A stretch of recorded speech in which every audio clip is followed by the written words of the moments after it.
Yo, YouTube, what's going on? Today we got one of them bangers. I just want to show y'all how to do a nice, clean, surgical lineup. I'm zooming the camera all the way in so it could be a little bit more close up for you guys to be able to see it. Without further ado, let's lock in, let's get it in. So as you guys seen that I placed in, my vertical bars and now working myself around the corner of the ear using the corner of the blade, assisting it with those Blade Lab blades. And I'm just, displaying them right here in front of y'all, white background. We up close and personal, and I just want to show y'all precision at a high level. If you guys have not got y'all hands on the Blade Lab blades, I updated it. So the comment, and check the comment, or not the comments, but check the description below. In the description below, I'll have the link to the Blade Lab for you guys to be able to order your blades. I just got more shipments of blades in, and if you want your blades to hit like this, where it's spitting that white crack line, or every hit is very crucial and critical, then order your blades. Also, I want to advise y'all now that everybody's setting when it comes to blades ain't the same.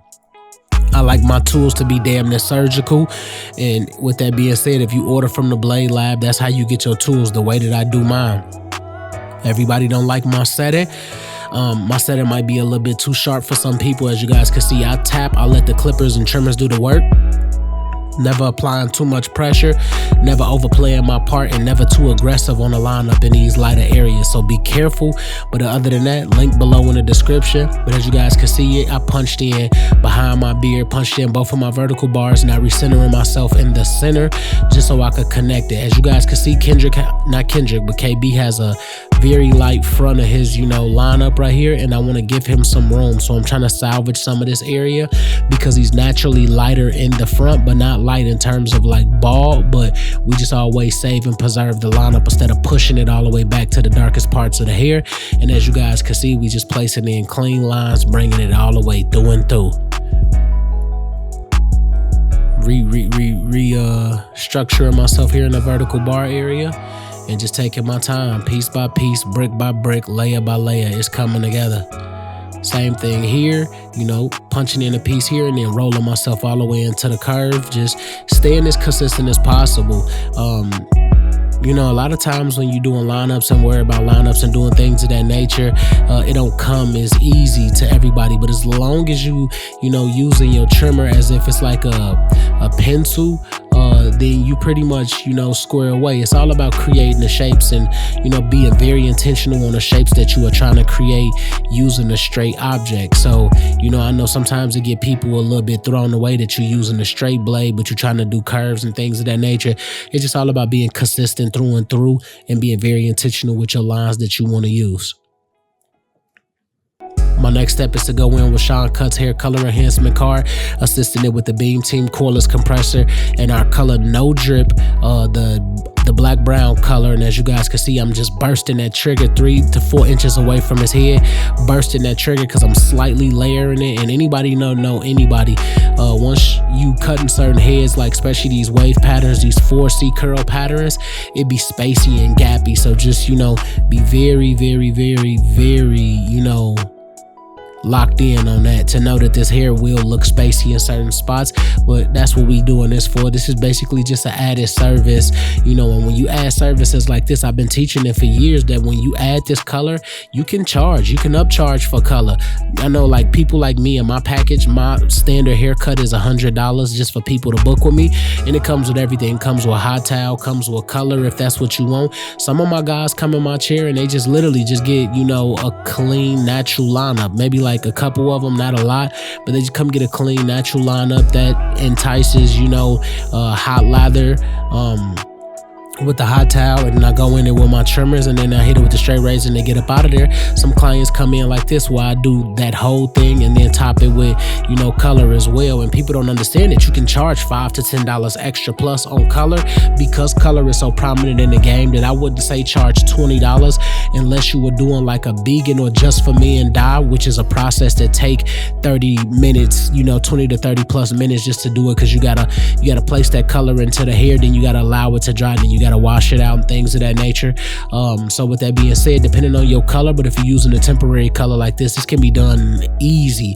What I'm doing right here, an easy additional 5 to 10 minutes throughout the haircut, and you can make an easy $5 to $10 extra, boosting your ticket up. So I'm all for helping barbers understand and create their ticket. My last video that I dropped, I honestly believe it's damn near the best haircut or one of the best waving haircuts on YouTube. A lot of people was tripping about the $1,000, but I don't get on here to explain, my pricing. I think everybody who's been following Bing for years understand and know that I always only charged $100. My clients tip me what they want to tip me. Some do squeeze-ins where they pay double, extra, triple, and things of that nature. But I believe in a game like this, you never charge somebody unreasonable prices. Like $1,000 for a haircut is crazy, but when somebody is willing to pay you $1,000 to come in on an off day or come in on days that you ain't supposed to be in, I think it's super dope. So always remember that when you're doing something like this, it's entrepreneurship. Some people will pay a la carte for things that you don't even really charge. And that's just how it go in the barber game, which is why it's very important that you do good work, always keep good rapport with your clients,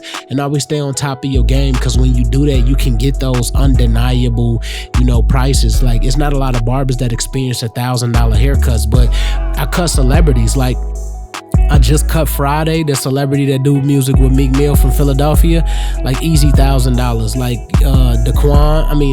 Jawan Taylor, who from the Kansas City Chiefs, he came to Tampa Bay, $1,000. Like, you get what I'm saying? Like, these haircuts are super easy, and it's not a money flex. A lot of these big barbers that do content creation make a lot of money. And with that being said, when you build up your demand, you build up your rapport, you put it together like that, people will pay prices that they wouldn't normally pay. Like, I get people in the comment section, my barber do that for $30. Salute to you and salute to your barber. But I really hate when people say that to me, because that just means that your barber don't know they worth. And I understand a barber charging $35 because it's all about where you live at. But it's so many barbers out there that do this job that should be getting more than $35. That baseline should be $50 and $60. Not every barber, but barbers that got years of experience, barbers that are fully booked should be charging these premium prices. And not of $1,000, but charging premium prices, $45, $50 for adult haircut and beard. That's our walk-in price at our shop. $50 for adult haircuts. Kids haircuts is between anywhere from $35 to $40 because kids are way more harder to cut. But it's just a breakdown of an analysis that when you put it together like that, you put yourself out there, you build your brand up, you create your demand, you can charge whatever you want. People don't say the same thing about Nike. They'll say it about a haircut because they just never paid it before. But you paying $200 and $300 for some fucking $5, Jordans. So, you know what I'm saying? Like, at the end of the day, excuse my language, but that's just how we break it down. Like, people are gonna pay for what they want. At the end of the day, with that being said, like, if you understand this game and understand this game for what it truly is, this game has always been about entrepreneurship. You basically a solo contractor. Your prices got to be reasonable for your clients, but also a person like me, I'm aiming for those executive prices, because I cut a lot of executive clients. I cut music artists, I cut football players, I cut basketball players, I cut politicians. Like, I cut them all. Like, I cut the highest level or highest popularity of people out there. I cut, other content creators, streamers. I cut all type of different, haircuts and things of that nature. And with that being said, when you able to invest in yourself and put yourself in those predicaments, people will, overly pay for those services. So barbering it's just one of them things, man. Just like carpentry, like, somebody might charge you cheap to do your floors and stuff like that, and somebody else might charge crazy because of their demand, because of their popularity, because of their reviews, because of their good work. At the end of the day, you can't be mad at a man for charging his own price, because we live in the USA, and at the end of the day, you can't tell another man what he think he worth or what his time is worth. Some people believe that their time ain't really worth that much. Some people believe that their time is everything.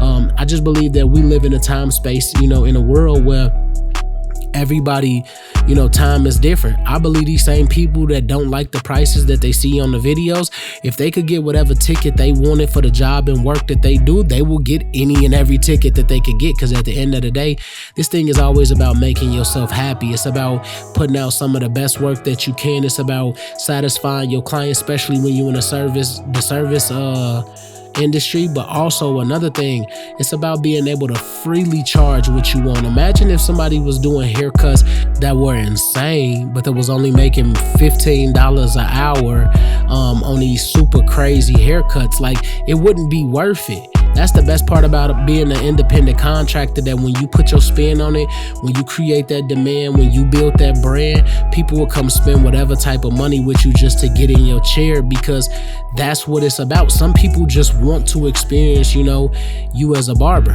You know what I'm saying? That's not, your price don't determine if you the best barber in the world. I feel like, me personally, my price has always been attached to my bookness. Like, I'm overly booked, and I don't want to be overly booked. You get what I'm saying? I don't want to cut hair all the time. So with that being said, when I got 100 clients out the week and I don't want to sit there and deal with 100 clients, or I want a higher price ticket for my haircuts, I raise my ticket. You're gonna lose some clients, but you also gonna gain some. You're gonna gain the ones that was on that waiting list that couldn't get haircuts with you, that always wanted to experience what you do behind the chair. So with that being said, it's all about understanding your business and how you put it out there. So at the end of the day, if you're not fully booked, you should not be charging super crazy prices. You get fully booked, and then you slowly price increase over time.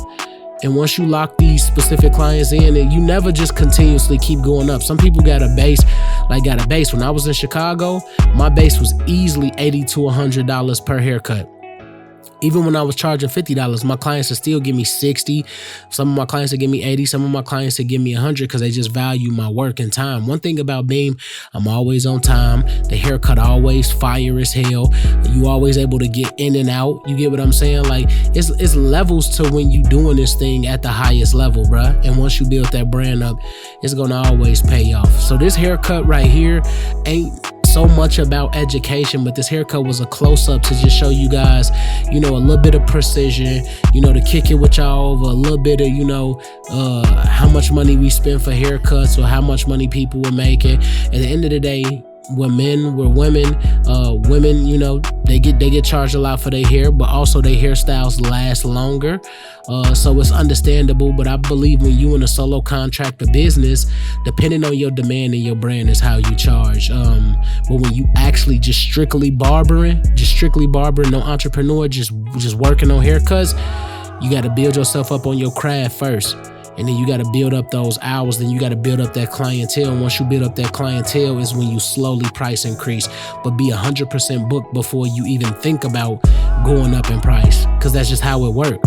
I didn't get to $100 out my first gate. It took me 10 plus 15 years to get to 100. I started at 9. I'm 31 now. You get what I'm saying? So with that being said, it took me a long time to get to that $100. I got to that $100 when I was like 25, 26.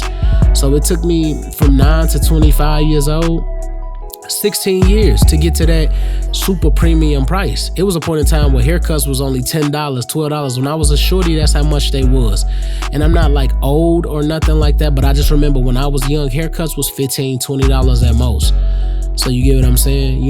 This is just one of them professions where and another thing I will tell a lot of clients out there, learn how to cut your own hair. If the price is too crazy for you for some of these barbers, learn how to cut your hair. But one thing I've always noticed is barbers like me that charge $100, and it's barbers that can cut just like me, if not better than me, at $35. You just gotta find them.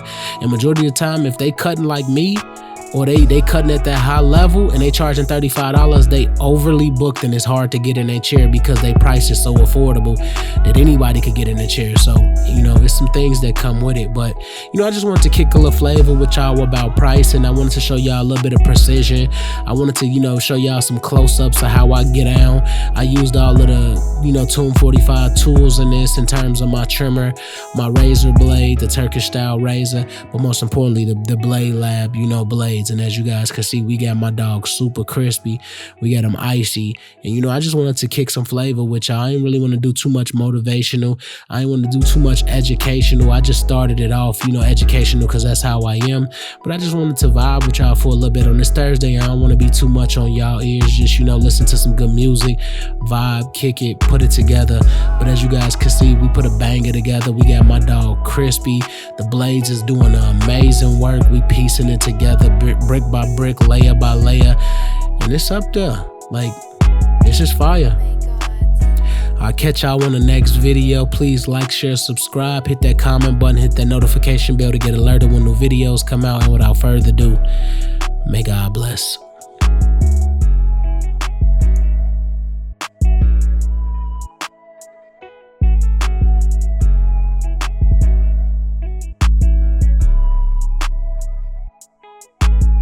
Be able to let my clients see exactly what we did. So. Man, that's a perfect haircut, man. Turn him a little bit so you can see his opposite side. Yeah, that's it right there. Yeah, appreciate that. Everything. Yeah, Perfect. it's the whole nine. It's the whole nine. It's the whole nine. That dry shampoo. Yeah, That's what it is. it's lit. All right, let me get my finish. Let me do my finish at the end of it real quick because I want to have him. Thank you, bro. Damn, bro, you in there. Perfect haircut. All right, guys, so hopefully I was able to give you guys some gems. I wanted to show you guys how to attack, Afro hair clients. This one particularly was a 4C. I wanted to show you guys how to do a nice, clean, desired length, nice low ball taper, but also still accentuate the beard, keep it wide as possible, give it a faded modern day look, incorporate these different surfaces so you guys can make more revenue behind the chair, but also satisfy every one of your clients.